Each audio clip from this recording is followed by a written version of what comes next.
It's Ricky Rich with Black Primacy with a quick question. Have you downloaded the Black Primacy app yet? If you haven't, don't worry about it. I just wanted to remind you that it is the #1 way to find Black-owned businesses near you. Whether you're looking for food, fashion, or services, we've got you covered on this app. So download it now and start supporting Black-owned businesses in your area today. All right? Link in the description. I recently sat down with Lyndon Johnson Rice. We talked about her family, her toughest career move, and a deeply personal challenge she's navigating with style and grace.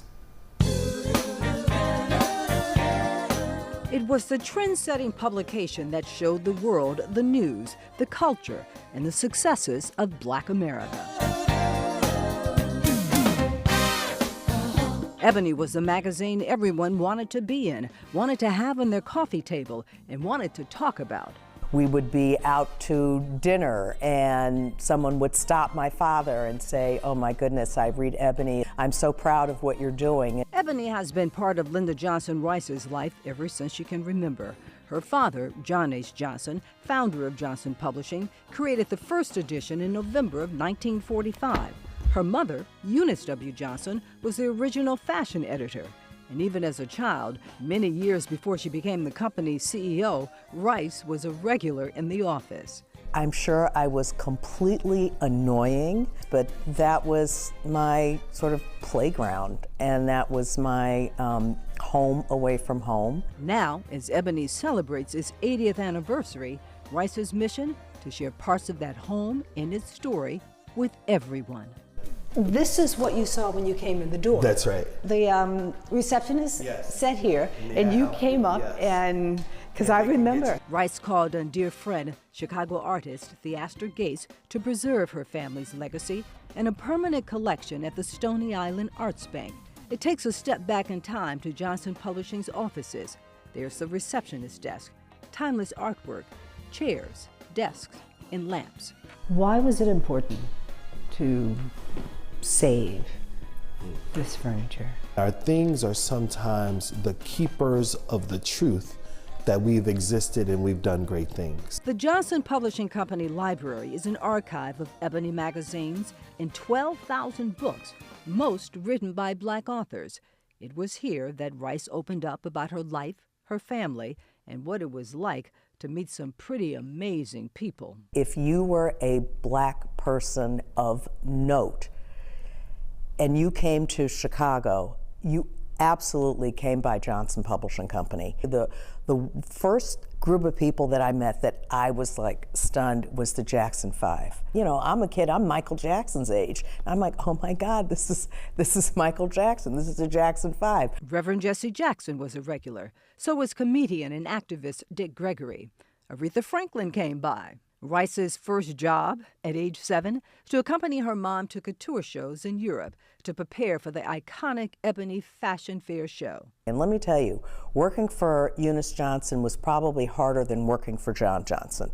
She was very exacting and very demanding in everything that she wanted done exactly the right way. That determination led Eunice Johnson to expand the company beyond the printed word, creating Fashion Fair cosmetics for Black women. They couldn't find a hue and a makeup tone that really fit their skin. And as time went on, Linda got the business bug, sitting in on editorial and other meetings with her dad. And I really was kind of a sponge in the very beginning, just sort of sitting there and absorbing everything and watching him work and the way that he would, you know, talk to people and get them to bring out the best in them.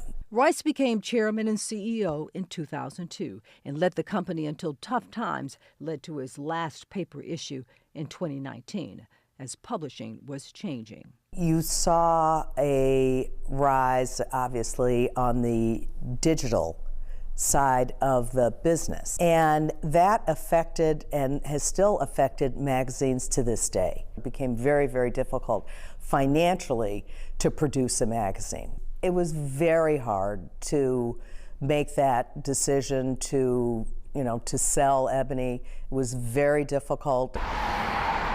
The building that housed Johnson Publishing for decades still stands on South Michigan Avenue. Now it's an apartment building, but it's kept parts of the company alive. Art and photos from back in the day, as well as that iconic Ebony logo. It's a symbol of strength overcoming obstacles, and so is Linda Johnson Rice. When did you begin to lose your sight? Oh, you know what? My vision issues started to happen in probably 2000. So now I have no vision in my right eye, and my left eye is compromised. Still, Rice remains active, serving on corporate and nonprofit boards, and always in motion.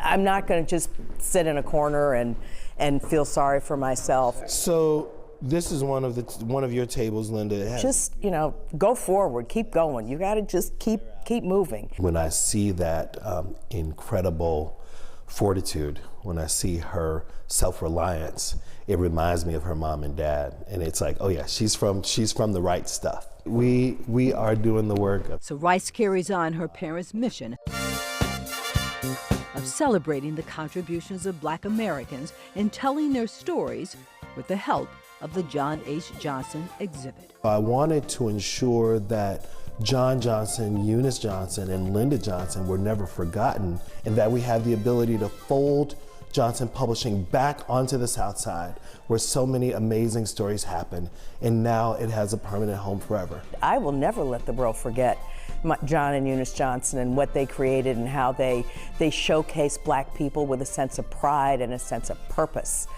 and a sense of power, always, always. As for the future, Rice says she's exploring new opportunities in the film and television industries.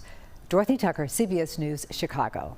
What an institution. Dorothy, thank you. The Stony Island Arts Bank hosts many fascinating exhibitions, and there are exciting plans for the future. To learn more, go to rebuildfoundation.org. All right, I hope you enjoyed the video. Please check out the other content that we have on this channel.